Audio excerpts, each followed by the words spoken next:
I think they had it over here too on the other side.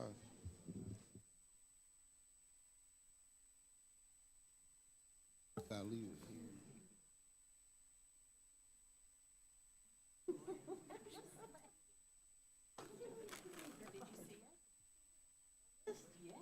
Oh, you got my list.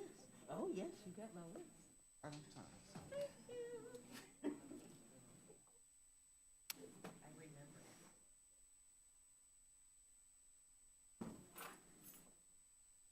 There she is. You're here. Well, good evening. I'd like to call to order this meeting of the Urbana City Council. Will the clerk please call the roll? Miss Wu, Here. Mr. Evans, Here. Miss Hersey, Here. Miss Colasetti, Here. Miss Bishop, Here. Miss Wilkin, Here. Mr. Quisenberry, Mayor Marlin. Here. I would like to note for the record that Mr. Quisenberry has asked us to announce that he is absent due to a medical reason. Next up is approval of minutes from the previous meeting of March 27th, 2023. Could I have a motion? So moved. Second. Moved by Mary Alice, seconded by Sharice. Are there any substantial corrections? All right, all those in favor, please say aye. Aye. All those opposed? That motion passes. Are there any additions to the agenda? There are no additions to the agenda. We have a number of presentations today and public input. So first up is the Urbana Fire Department promotions. Good evening. No matter how many times we do this, seems like the nerves don't go away. So once again, I'd like to thank the council, say good evening to the council and members of the public, the Urbana Fire Department family and extended family. As always, it's an honor. I consider it an honor to stand here when I have an opportunity to either present a new hire or recognize a member of our department that gets promoted. This evening, I'm gonna present to you Josh Fitzsimmons. So if you can come on up.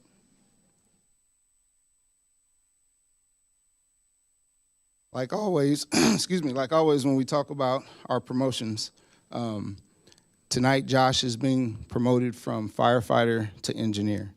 So what does that mean? That means Josh has now assumed more responsibility he's the one who is now in charge of driving our trucks, making sure the truck is in shape for service, and he's in charge of every single time he gets behind the wheel, he's now taking the lives of our citizens and our employees into his hands. He makes sure that we get to the scenes and home safely.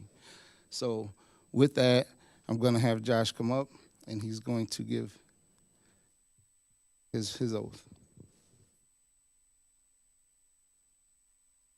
Here's a copy for you to read along. You're going to need that. So raise your right hand, please. Repeat after me. I, Joshua Fitzsimmons, I, Joshua Fitzsimmons, do solemnly swear that I will faithfully execute the duties of the position of engineer do solemnly swear that I will faithfully execute the duties of the position of engineer for the city of Urbana in the county of Champaign, Illinois, for the city of Urbana in the county of Champaign, Illinois, and will, to the best of my ability, and will to the best of my ability preserve, protect, and defend the Constitution and laws of the United States, preserve, protect, and defend the Constitution and laws of the United States, the state of Illinois, the state of Illinois, and the charter and ordinances of the city of Urbana, and the charter and ordinances of the city of Urbana, acting rightfully for the citizens of Urbana. acting rightfully for the citizens of Urbana, So help me God. so help me God. Congratulations.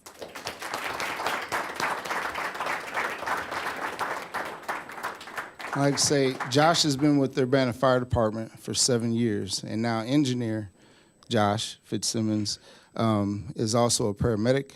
He's a hazardous materials technician. He's also the president of Local 1147, the Firefighters Union. And tonight, Josh will be pinned by his wife, Kayla. Get Phyllis to sign it tomorrow.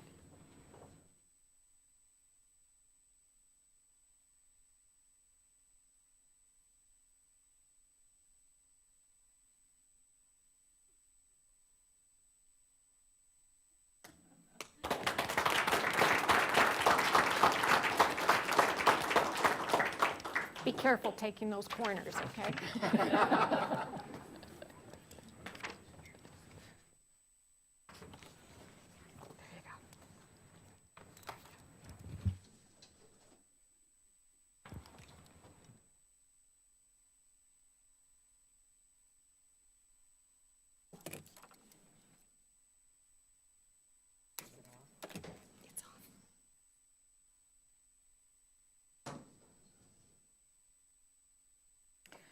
Okay, move on to the annual report from the Bicycle and Pedestrian Advisory Commission, and Bill Brown will be presenting that.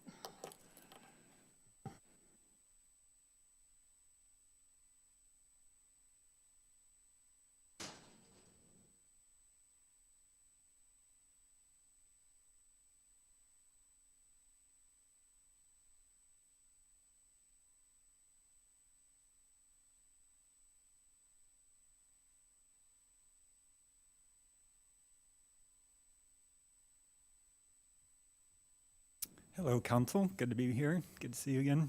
So this is our annual report from 2022. It's a couple months late, but we try to get it out usually in February. It was ready maybe end of March, but we're finally on the schedule.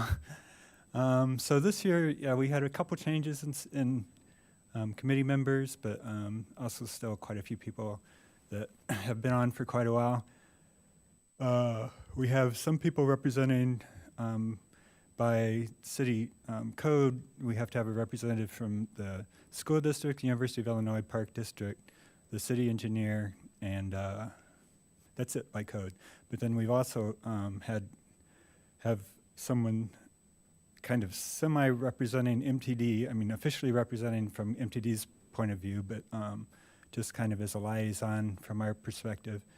And also Nancy Westcott for PACE, people accessing, what is it, taking control of their environment, something like that.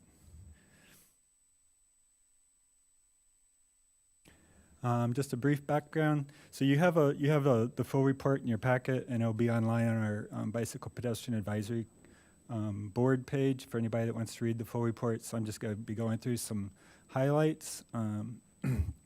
So briefly, BPAC was established in 2006. Provides an advisory role. We don't have any official capacity to vote on budgets or anything like that.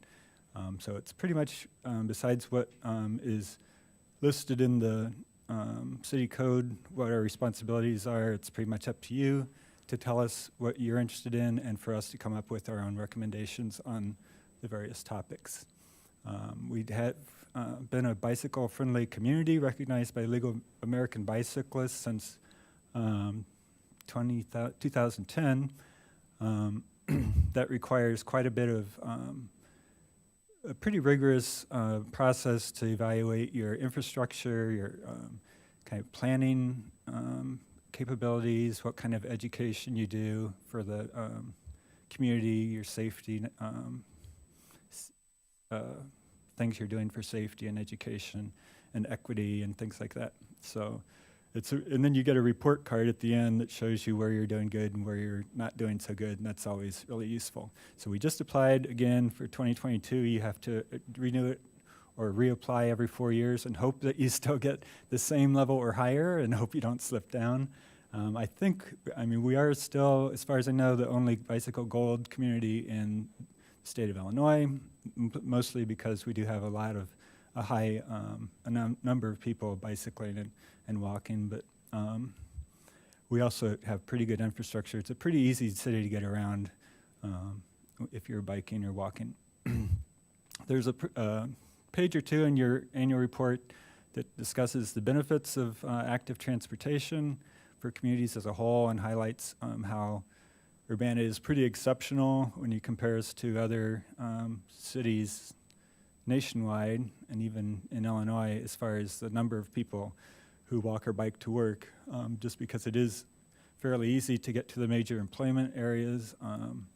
So it's mostly a structure of, or a matter of the city structure, and keeping that in mind as we develop and having places to walk to and nearby services is always a good idea. couple of just travel time maps, not time travel maps. We'll show you how far you can get in 15 minutes from the city building, if you're riding your bike or walking. This year we adopted some goals. It's a little different for us. We're working on them last year. So we have these 5 target areas, and then under each one there are kind of responsibilities that people have volunteered to take on and present different topics every week or every month. And then we also will be reviewing progress and updating them at least once a year. So a few infrastructure highlights from last year. North part of South Lincoln Avenue was resurfaced. That took quite a while, but has a really nice change, nice crosswalks and ramps. And on Main Street here, there's actually a refuge island, which we've never had before. So it makes it a lot easier. You only have to cross 2 lanes at a time, and people will more likely see you if you're waiting there, and there's all kinds of signage and everything. Also, it's kind of a unique treatment is where it kind of suggests that cyclists should go off onto the sidewalk there to use the crosswalk instead of going straight across. The cyclist has a choice if there's nobody coming and they want to go straight across, they can, but if it looks like they're going to have to wait a while or walk their bike across or something like that, it's nice to have that option, and then you can use the refuge island too if you need it. One of the infrastructure improvements that happened was the Windsor Road resurfacing. The old Windsor Road, the bicycle lanes was separated by a 8-inch wide rumble strip that also had gaps, like every 15, 20 feet, or actually I think it's every 30 feet, it has about a 10-foot gap. But when they redid it this time, they're wider rumble strips and there's no gaps. So it's going to take some getting used to that. It's almost like a protected bike lane that's not protected, but it's not really ideal, and it's not what's recommended in the bike plan. But it's in one of the Illinois local highway manuals for rural highways, or rural highways near cities where there's high incidences of people running off the road.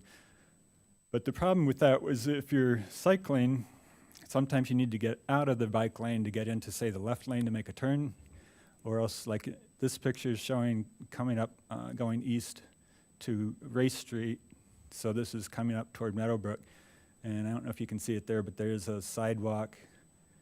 So you can take the sidewalk, then you go behind this tree where nobody can see you, and you can go across. So if somebody's making a right turn there, it's more likely to get right hooked if they're going to be turning right there and you're trying to go straight across. So really the safest thing to do on your bike is to get out into the right lane and go straight across. Because if you're going straight, there's no bike lane. Well, there is a side path there, I guess, if you want to take the side path. But more likely, a lot of people would be coming up this way and wanting to turn left. So you'd want to get out into the left turn lane. And this kind of suggests that you should stay on the sidewalk and then go to the corner and maybe press the button twice to get across the street both ways. So it's not the best plan, but it's what we ended up with, and we looked into whether we could change it or not. It wasn't designed by our engineering staff, it was designed by a contract engineer. Here's another picture of the same. There aren't any gaps there. It did rain that day, so it looks like there's gap, but this is a solid 16-inch rumble strip the whole way. And you can ride across it, but if you have thin tires or if you don't have real good grip on your handlebars, it's just another possibility to lose control there. So in this case, people are making right turns a lot. They're coming in the morning, especially coming down Windsor Road, turning right to go up Lincoln. This is Lincoln here. And if you're on a bike and you want to go straight, the safest place to be is to merge out into the right travel lane, get behind the people that are waiting to turn, and then just keep going straight across. So that way you don't risk getting right hooked with somebody turning in front of you, or sometimes people don't use their blinkers, so you don't know they're going to turn. You're riding right alongside of them, and they don't see you because you're in their blind spot. So there's all kinds of problems that can happen if you're trying to go straight there.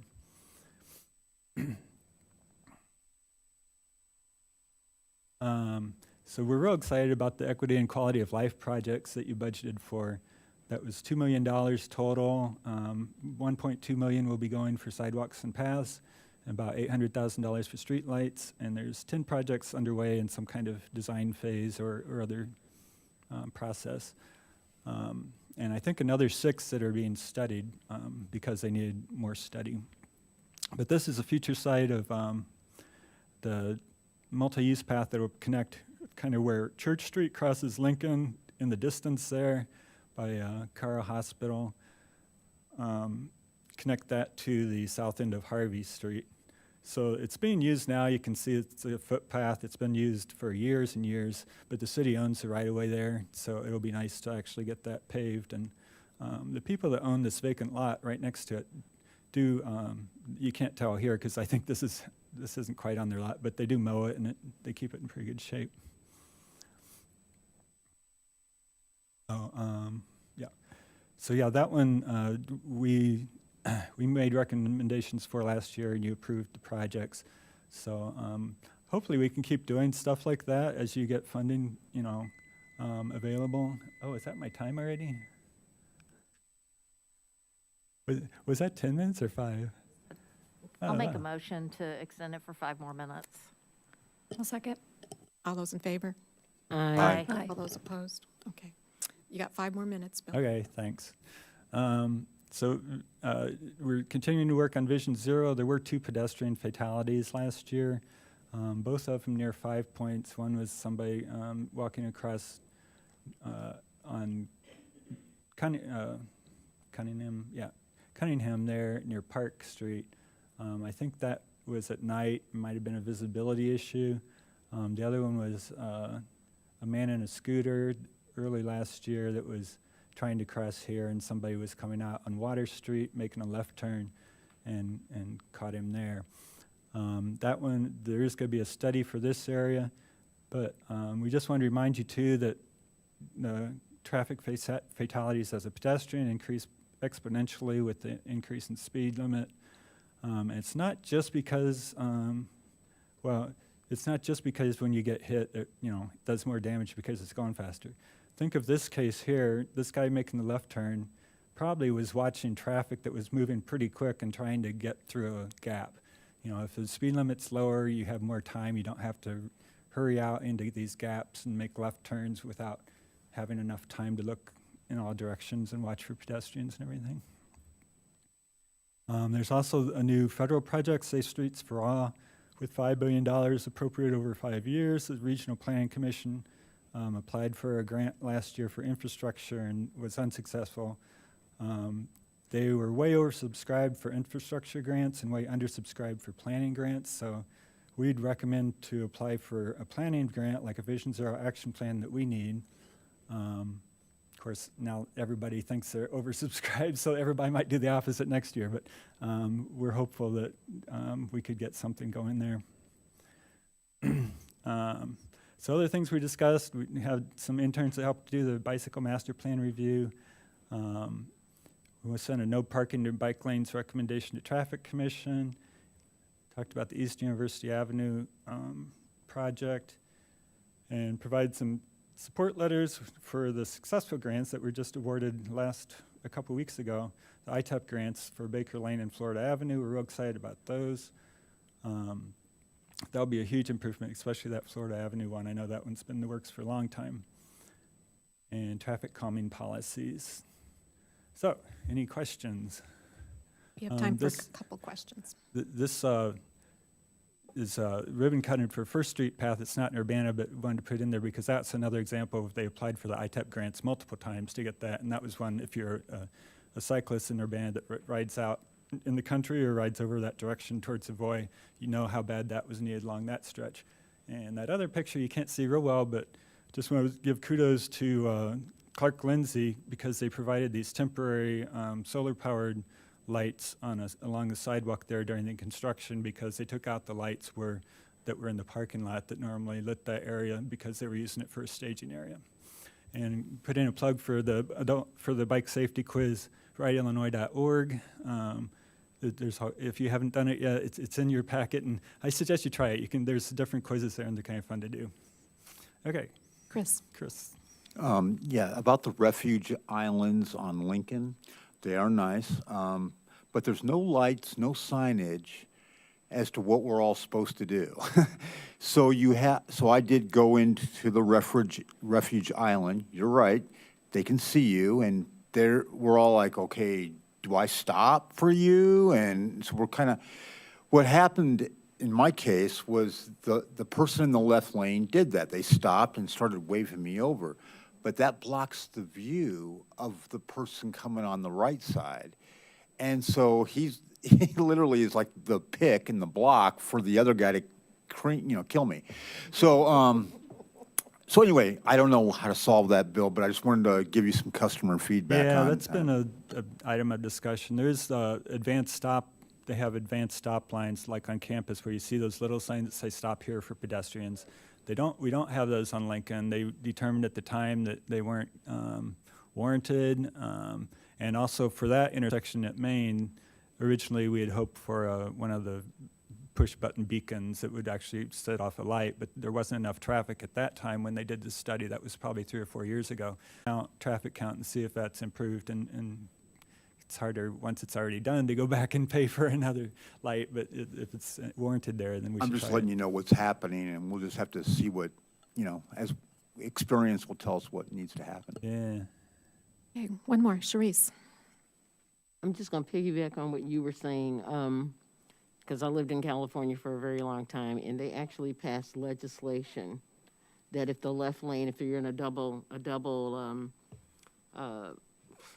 4-lane thing, if the left lane stops for a pedestrian, the right lane, they wrote it into their driving stuff. The right lane should stop too. And that keeps folks from, so that may be something that you may want to try to lobby for with state representatives, to have that type of legislation, and it would be statewide. Yeah, I think it might be a law, but it's a matter of people knowing about it too, so maybe do some education on that. Yeah. Just to say. Okay. Thank you very much, Bill. Next up, we have the next chapter in Examine Urbana, and this one's on development and taxes, and City Administrator Carol Mitten will be presenting, along with Andrea Rudy.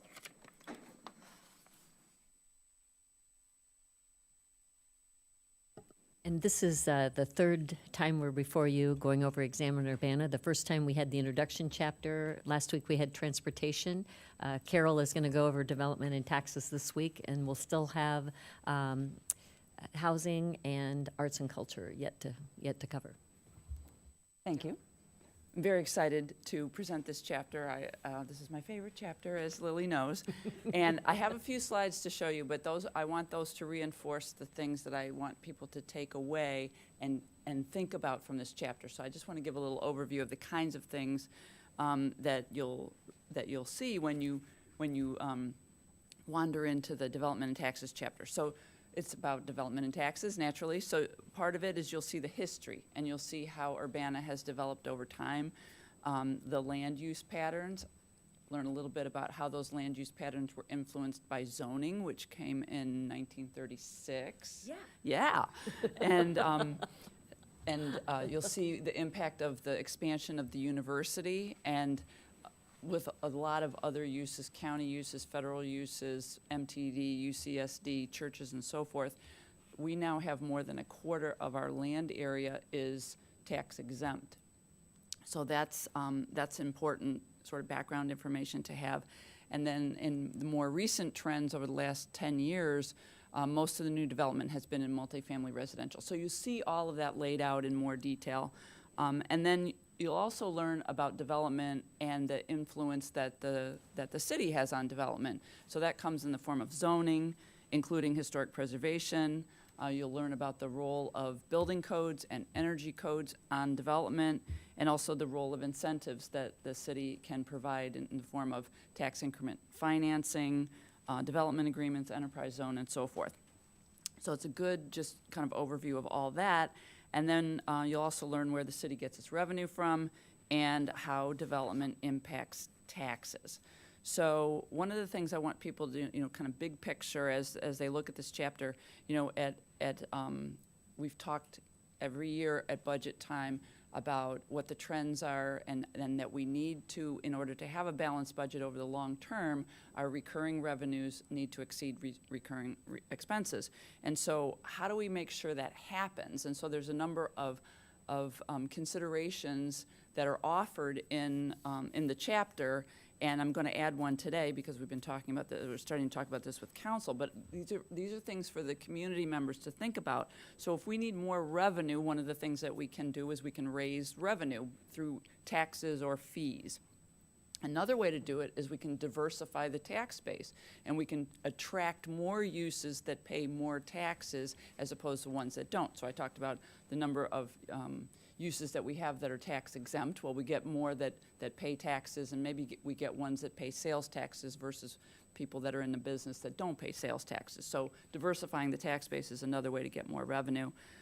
We can increase development overall, and that's what this chapter, I think, is really helping people understand what does that mean. And that's, again, provided that development is not tax exempt. And then another thing we can do to keep those lines from crossing the revenue line and the expense line is we can decrease costs to provide government services, but that would mean reducing services, which the community has been reluctant to embrace. So now, the three things that I would like people to take away from this chapter for future consideration. The first one is to understand the recent history of our growth and why that approach, so we've been doing a lot of annexation, why that approach isn't sustainable. So these are a few slides that Lily put together for me that are from this chapter of Examine Urbana. So what you'll see is that over time, because of annexations, we actually have our population per square mile has decreased. So we had in 1970, the population per square mile was 6,400, and now it's basically half that. That means we added land and not people in proportion. That's not sustainable because as we do that, we're adding infrastructure that needs to be taken care of, but not the people to pay for it. So here's a really cool visual that Lily put together that shows the more recent trends, and these are not cumulative. This is what are we annexing over time, and you'll see that in the more recent past, starting probably just prior to 2000, there's a lot of pink on the bottom. That's all undeveloped or underdeveloped land. So we're kind of swelling our land area without things necessarily being that land necessarily generating taxes, and the same is true for open space. And then finally, this one really drives it home to me. If you look at the population in 1970 versus the population in 2020, it's increased but not very much, and you look at the size of the road network, and it's increased by almost 2.5. So that's just the road network. That's not other forms of infrastructure, but that to me really captures it. So I hope people will take time to really take in the other detail that's in the chapter and think hard about that. The second thing is understanding where the city's taxes come from. We usually talk about this at budget time, but it's worth revisiting here and think about the different kinds of taxes and what we might do to generate more of those taxes. So this is a favorite. Of where do the taxes from property taxes go, and you'll see that the vast majority of it goes to the school district, and then there's various slices for other local entities. But the slice that goes to the city of Urbana is 13 cents out of every dollar, and then 5 cents of that goes to the library, 5 cents of that goes to police and fire pensions, and then 3 cents goes to the city of Urbana. So of that dollar, only 3 cents goes to the operations of the city of Urbana. So that's important for people to know. So if we don't get a lot of money from property taxes, where do we get it? So we get a lot of our revenue from state and local sales taxes. We get some from state income taxes, And then property tax is 12% of the total of our pie. It's 3% of that dollar, but it's of all the taxes we get, it's 12%. And then we have various other taxes, including food and beverage taxes and so forth.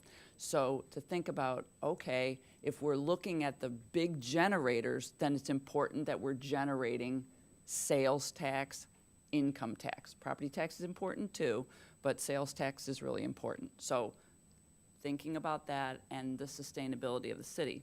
So the last thing I want people to think about is how does development interface with the taxes? And this is the stunner. I from the first time that Lily showed this to me, I was blown away.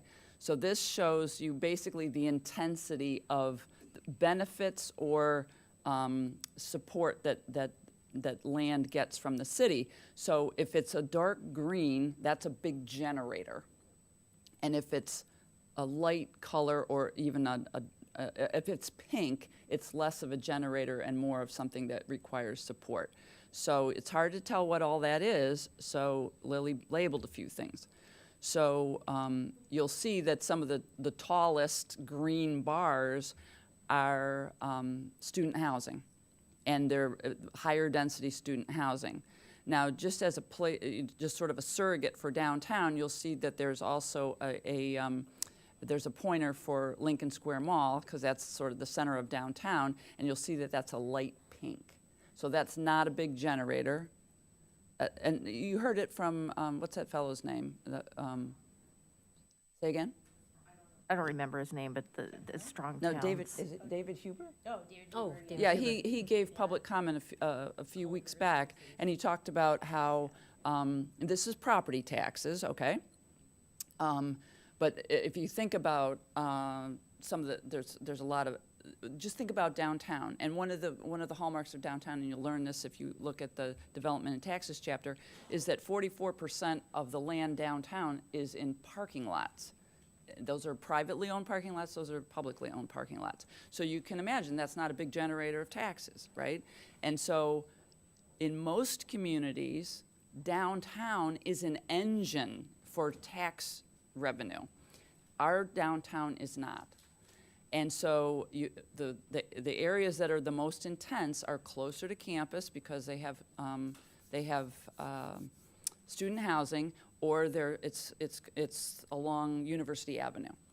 So that's something that people have to confront, which is if we want more development, because that's a way of generating more revenue, and we want that development to either generate income tax, so it needs people living in it, or we want it to generate sales tax and perhaps other taxes, where should that be? So that's another thing that I want people to, as they review this chapter, to think about, because that's the guidance that's a big, important question that the guidance will come in the new comp plan. So with that, those are my three takeaways. I hope people read this chapter. It's very interesting.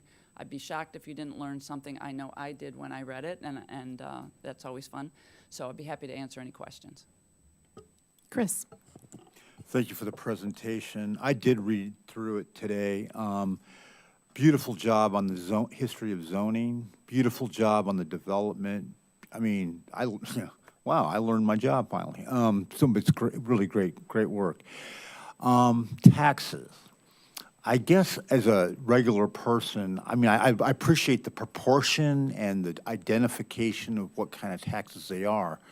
I guess I'm surprised I didn't see like, okay, it's the motor fuel tax, here's the rate of per gallon tax that we're collecting, and then the amount for FY22, like the total amount of the money. And I mean, you did a good job of the percentages, and you gave us the 40 million operating budget, but I don't know how much each tax generates. That's actually, that's a really good point, and there's a lot of different topics, I think, for each chapter that we're just trying to give people a brief overview, and we definitely lean towards proportions for everything to kind of, instead of get into the numbers per se, we're really just trying, try to go for the proportionality, so it kind of sticks with people a little bit better. We try to err on being a little bit more visual and proportional on data, so. The other thing I would add is that I think that on the taxes side, that's primarily focused on general fund revenue and not revenue that's going into any designated fund like the local motor fuel tax fund or the stormwater fund or anything like that. Okay, and just, one last question, I'm done. But Carol, am I hearing in your presentation, and it kind of, Alderperson Wu will back me up here, but in the Strong City presentation we saw about 6 months ago, that periphery development doesn't work because you create this massive infrastructure that we can't afford necessarily, and we need infill development. Right, and I think you see that here, right? And you'll see there's more texture to all this if you look at the chapter itself. But what you see is, if you look at what's on the screen right now, you'll see that there's very little green on the edges, and that's because it's a lot of infrastructure. That's what I was trying to illustrate. And you'll see the pattern of annexation through the history part of the chapter, and that's not the path to success. You really have to be thoughtful about as you if you decide, if a community decides to grow through annexation, how are you going to make that land productive, and from a taxing sense. I might add too, when we reviewed the economic development plan, the interim plan, you remember that we focused on areas that did already have infrastructure, so that we weren't doing that, having our attention spent on areas that are going to cost the city more money. We really tried to focus on those that have infrastructure in place, and so that they're quicker to develop as well. Could you give the example of Gather, what that will generate? Yeah, so Gather's a really good example of enterprise zone. And so when Gather applied for its permitting and everything, it got an enterprise zone incentive. And what that means is that it will be eased into paying a full property tax. That helps with that development gap that we also talk about a little bit. And if you want nice things, they cost money. And just these days, building things it's always been expensive, but it's very expensive. So the enterprise zone helps incentivize building the building, but it also will for us, put a permanent property on the tax rolls for many, many years to come, decades to come. And so, for instance, that property is easier to look at because its sale is public record. So it just sold for $63 million. So yeah, I just saw some eyebrows raised. And so if you do the quick math for what their property tax bill is, that would be about $2 million a year, which that Campus Circle is the highest one right there. And what you're seeing really are buildings that are really land efficient, and that's what makes places as well. So there's also this kind of triple bottom line. You're being efficient with your land. You're doing good things for sustainability and walkability. So you see Campus Circle is way up there, and then if you see Gather in 10 years' time or 7 years' time, whenever their enterprise zone rolls off, it will be even higher because it's very efficient. What it's doing is it's bringing in $2 million in the amount of space of a city block that if it was, say, really lower density housing, or if it was like a self-storage or something on Philo Road, you could kind of compare it to something like that. It would be probably even maybe not bringing enough to pay for even the infrastructure that it's using. Which is fine, those kinds of things are okay as a city, but you have to have things to pay for that. And that's the crucial, important part. Grace. Thanks so much for the information and the graphics here. I was wondering if you could provide a little more context to how these are calculated, like how the Lincoln Square Mall is at a zero revenue minus expenses, and how the city-owned parking lot plays into that, if that's the factor. Yeah, absolutely. So what we used so this map is really trying to tie development costs versus development what you get back. So what we used was property taxes, and what we had to do in order to do that, unfortunately, how we tax things, you can have a lot of tax parcels. So I have an older home, and the older home has actually 2 parcels instead of tax parcels, and some of the tax money I pay every year goes to here, and some of it comes to here. So we went through the city and we combined all of the parcels. So you have a church and it's 9 parcels because in 1950 it was 9 homes, and then the church decided I needed a bunch of car parking. And so they bought those homes, made car parking. We had to combine all of that, add up the taxes, add up the area, add up a bunch of other things too as well, to make our data set. And then what we were able to do is then take our CIP numbers and our hard infrastructure costs, the things that they're relying to pay for that. We had about, we had 13 sample areas to test out our hard infrastructure costs to real-world Urbana blocks. They were all very, very different mixes. You know, some of them were mixed-use blocks, some of them were different development periods of residential. We tested that against our infrastructure costs, and we got to a number per square foot, not square foot, linear feet of lot right-of-way frontage. We took the right-of-way frontage for all of our zoning lots, is what I would call them, but, you know, of our lots across the city, and then we multiplied that by that number, so that way we weren't actually using land use, so we could be more neutral on what the land use is, and then find out then what the results are per land use for that. I think there's a chart in the taxes chapter that breaks it over land use as well. Thank you so much. And so Yeah. then that's property taxes, right? You're saying also like sales taxes and things aren't factored in there, right? It's not, That's what you're yeah. saying, the use. If it is a business with sales of a good versus services, and those are taxed differently, and that's not factored, right? Yeah, because what we're trying to do is look at the development approval process to development, what it's going to take in hard infrastructure. So that analysis would be great. It would answer a different kind of question, and then you'd also want to take in all of the costs as well. So like police and fire service costs would be added into instead of just hard infrastructure. Thank you. Yeah. Chandra? I have more of a comment than a question, but I appreciate you breaking down all of these by chapter and allowing us to really digest the comp plan because the comp plan lasts so long, we definitely want to make sure we're understanding and making the right choices to go into the comp plan. So I appreciate you giving us digestible pieces. And just as a quick comment, will be hopefully a living document, so it will be something that, though it's got this long viewpoint, 20 years, don't think that the community has 20 years with it. It's something that you can update, and you probably should update periodically. Some states even regulate that. And Chandra, I think you brought home too that it really is a resource for all of us. You know, you as council members, we as staff, you know, we can refer people to it. So if people want information on various topics, we can refer them to this document, and I think it'll be very helpful. And just to remind everybody, it's examine.urbanaillinois.us. One last question. So we get this question quite frequently, and I just wanted to confirm, so you had already mentioned enterprise zones. Enterprise zones are defined at the state level. Is that correct, or are they defined at the federal level? I don't think the city of Urbana has the ability to define what an enterprise zone is. Go ahead. So we define kind of the properties that fill into it, but it is a state program. Right, so you have to file the information with the state and go through that process. Is that correct?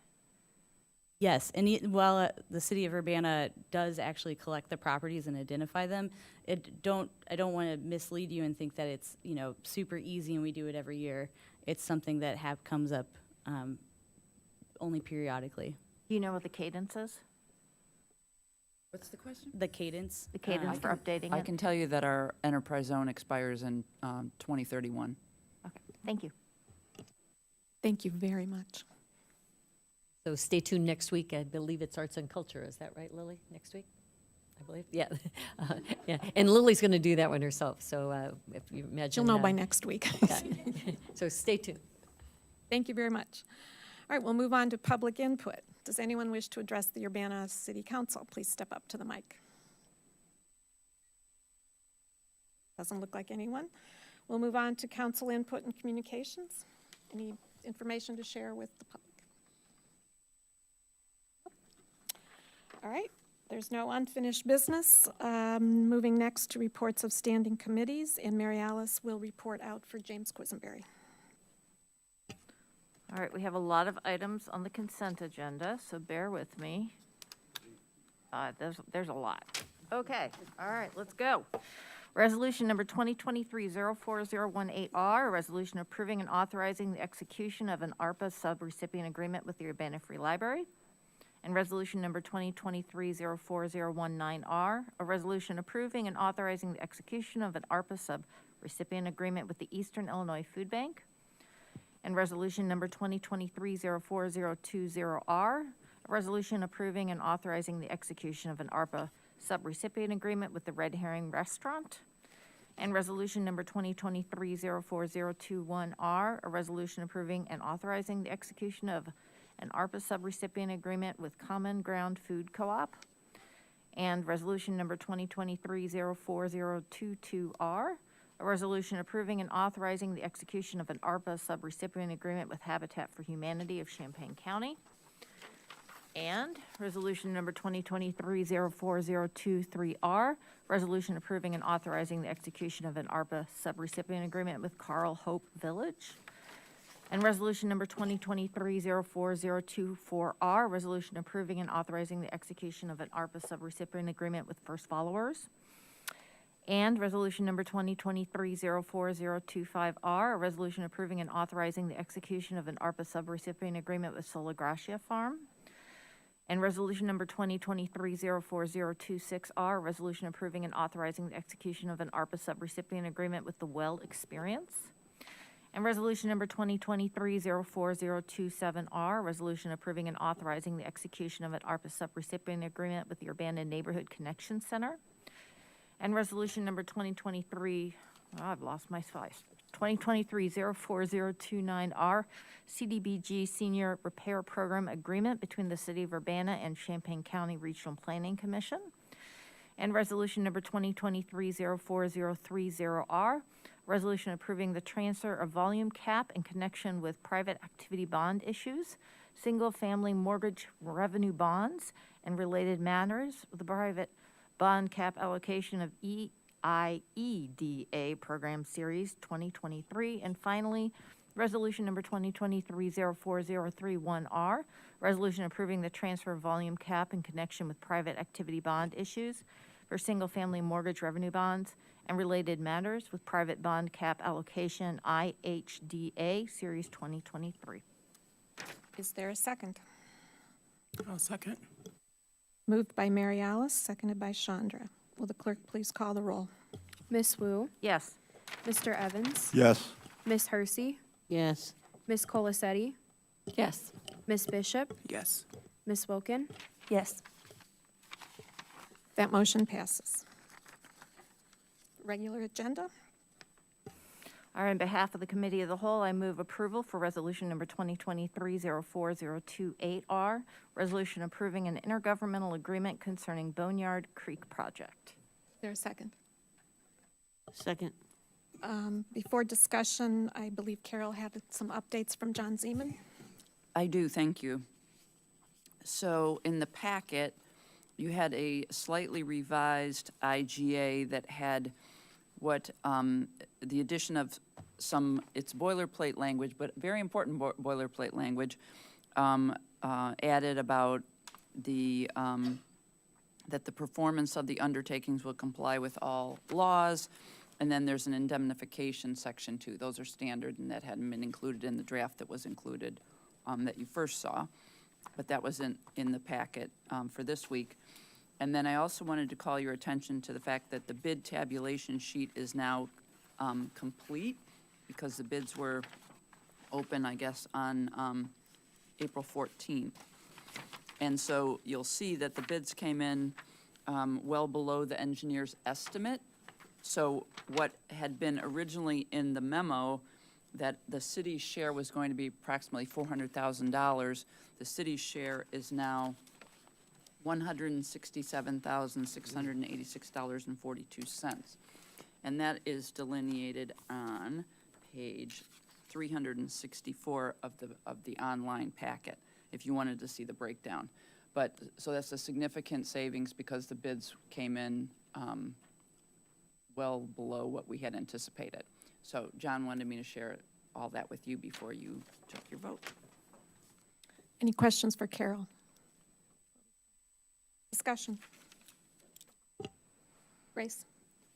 I just want to say thanks for the follow-up and breaking it down. I appreciate seeing the numbers, so thanks to you and John and others who made it possible. Any other discussion? Will the clerk please call the roll? Miss Wu, Yes. Mr. Evans, Yes. Miss Hersey, Yes. Miss Colacetti, Yes. Miss Bishop, Yes. Miss Wilkin. Yes. That motion passes. On behalf of the Committee of the Whole, I move approval for Resolution Number 2023-04032R, resolution approving the City of Urbana and Urbana Home Consortium, Champaign-Urbana, Champaign County Annual Action Plan for fiscal year 2023-2024.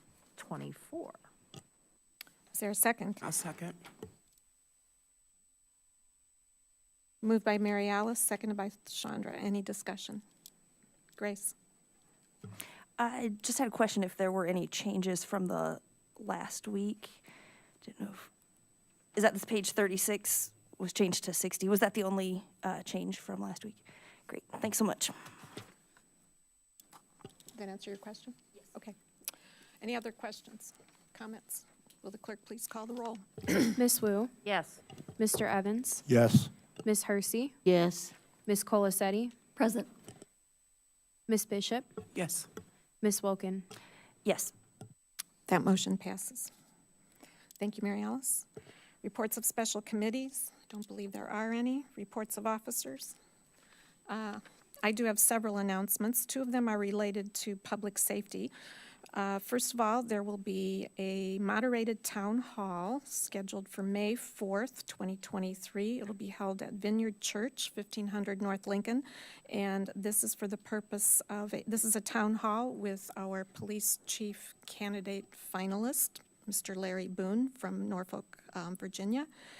There are two town halls. People can attend one or both of them. One is scheduled for 3:30 to 5 p.m. and the other is 6:30 to 8 p.m. There will be a press release and further information available tomorrow as far as the format, and we'll circulate that with council and to the public. So that's May 4th at Vineyard Church. The second public safety related event is May 9th, and this will be a facilitated town hall with Barry Dunn, which is the consulting firm conducting our public safety review. That's going to be at Stone Creek Church, 5:30 to 7:30 p.m., 2502 South Race Street.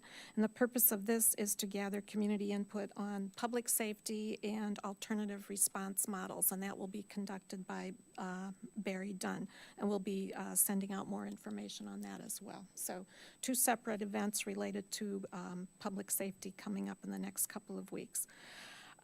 Secondly, I wanted to make a note. I'm glad that the ARPA funding, ARPA agreements are being passed.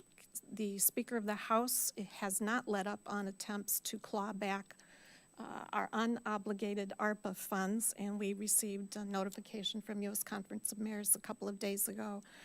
Again, to this effect, we were asked to fill out a survey documenting or showing how much of the funds we have budgeted, how much we have spent, and how much have been obligated. And what they're going after are the unobligated funds. So the sooner we get all these agreements in place, the better.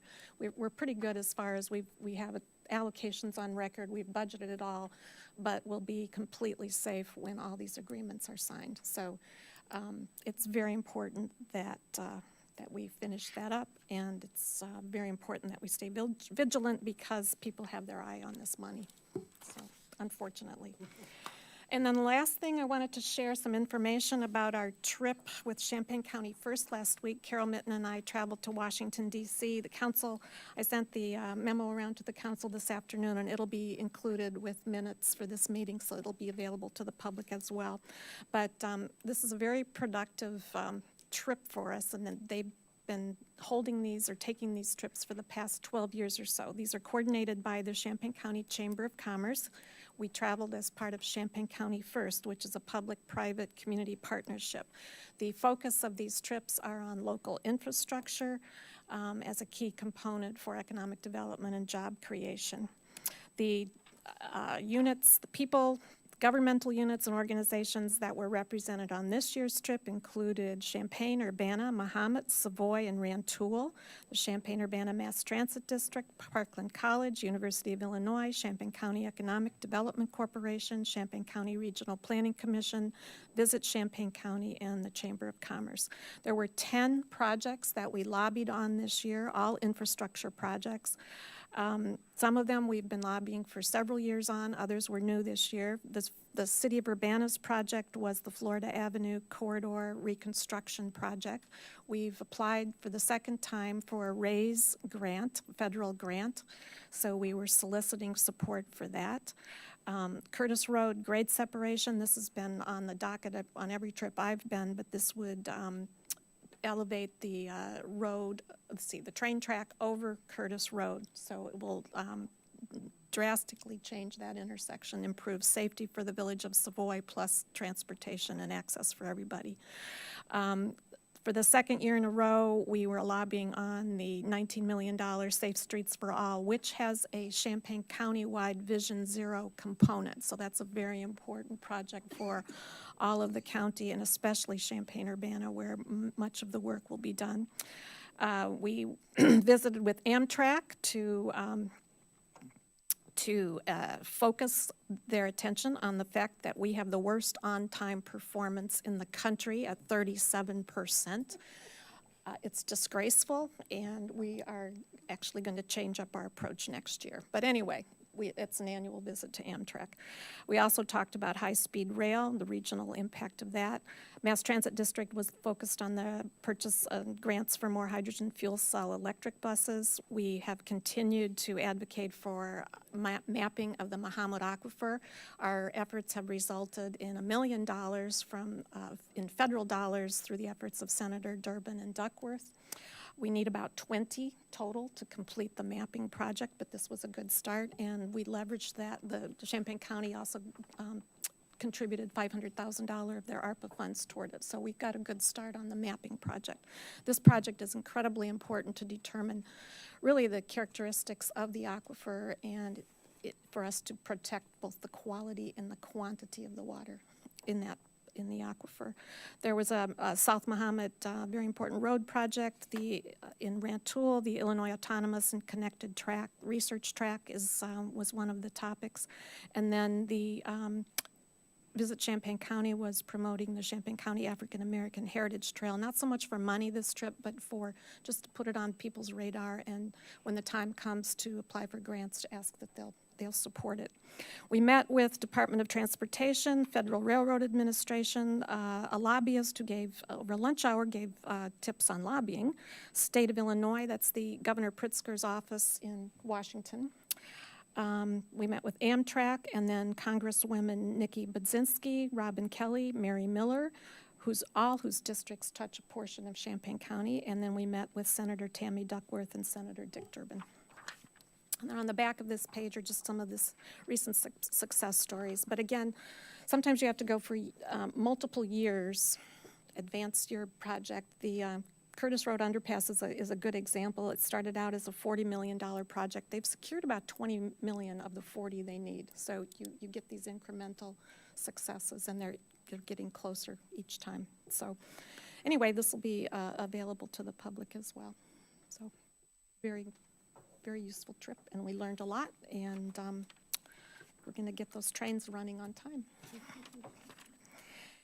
And I think that's all the announcements we have. There is no new business, and so this meeting is adjourned. Thank you. I like the efficiency.